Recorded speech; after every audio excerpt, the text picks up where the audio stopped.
the Cavanilles Institute of Biodiversity and Evolutionary Biology.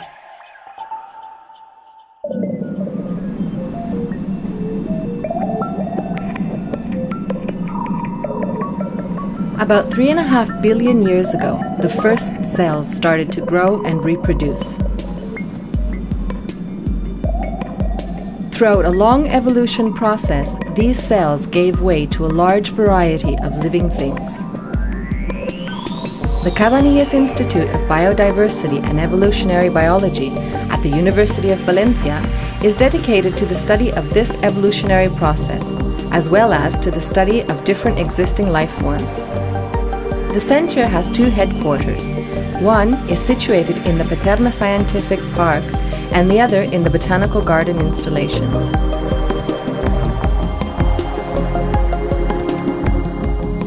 Both are newly built and have modern installations with easy access.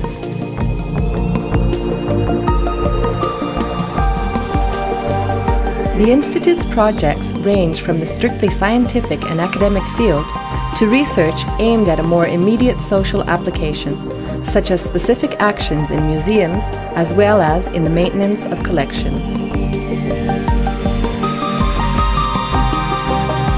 With respect to research, there are two principal lines. The first one researches evolutionary models and does so from two different approaches. On the one hand, evolution is studied on a genetic level. Work concentrates on the relationship between insects and bacteria, the monitoring of infectious diseases, and the genetic conservation of plants and animals in danger of extinction.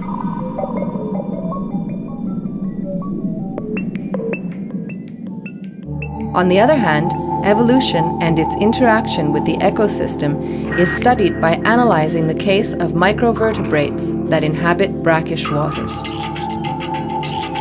The other main line of investigation at the Institute is centered around the study of the evolutionary process.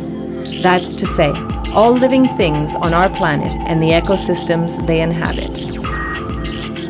It's an accepted fact that life emerged from water, and that is also where the study of biodiversity at the Cavanilles Institute begins.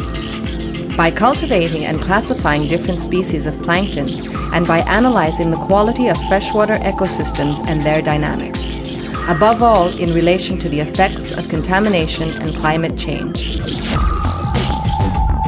The smallest creatures studied at the Institute are also found in water.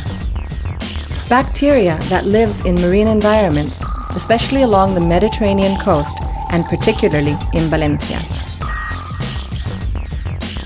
In this same field, we also have a line of research dedicated to biology and fish, reptile, and marine mammal parasitology. Researchers have paid special attention to the conservation of marine species and their habitats, like in the case of cetaceans from the Valencian coast. Beyond water, we find another level of evolution: vegetables. Their reactions to environmental stimuli is analyzed, using lichen and phellem as specimens. There's a study of molecular evolution in endemic Mediterranean flora underway. And various projects for the conservation of endangered endemic vegetable species are being carried out. The animal kingdom is also being studied at the Cavanilles Institute. Starting from the hydrozoa, a group of very primitive marine animals that are studied in Antarctic waters and that contain clues towards the understanding of the origin of animals. Next, we find insects, the most diversified group of animals. Among them at the Institute, we study Hymenoptera, parasite, Lepidoptera, or butterflies, and also lice, responsible for many agricultural plagues. Further ahead, we find animals equipped with skeletons, such as birds and mammals. At the Institute, we study the dynamics within their population, their reproductive practices, and how humankind affects them. Another line of investigation is the analysis of animal behavior on a neurological and communication level, concentrating on reptiles and especially lizards.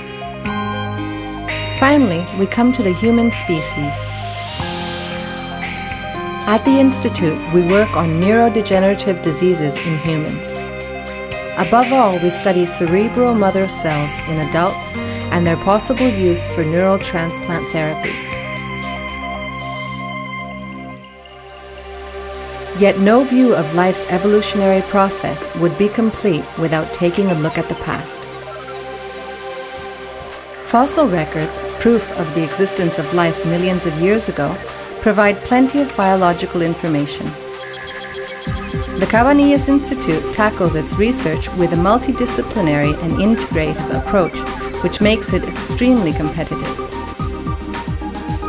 In this way, it offers scientific counseling and collaborates on applied research projects for public as well as private organizations. In short, it is a place where the main characters are living things.